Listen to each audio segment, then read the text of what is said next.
Matagumpay na naitaboy ng barko ng Pilipinas ang barko ng China Coast Guard na nasa loob ng karagatang sakop ng Zambales. Sa post na ibinahagi ni Philippine Coast Guard spokesperson for the West Philippine Sea, Commodore J. Tariela, matapang na ni-radio challenge ng BRP Teresa Magbanwa ang CCG vessel upang itaboy palayo sa karagatang sakop ng Pilipinas.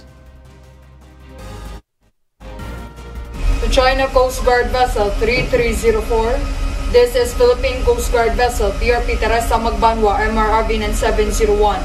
In accordance with the Republic Act 12064, the Philippine Maritime Zones Act, the United Nations Convention of the Law of the Sea to which you are a party, and the 2016 Arbitral Award, we are conducting maritime law enforcement operation. You are advised that you are currently sailing within the Philippine Exclusive Economic Zone, approximately 102 nautical miles southwest of Capones Point, Zambales, Philippines. You do not possess any legal authority to patrol within the Philippine Exclusive Economic Zone. You are directed to depart immediately and notify us of your intentions. Your illegal activity will be reported to higher authorities. Over. Giit ng BRP Teresa Magbanwa, iligal ang pagpasok ng barko ng China sa loob ng ating teritoryo at labag ito sa United Nations Convention on the Law of the Sea o UNCLOS ng 2016 Arbitral Awards.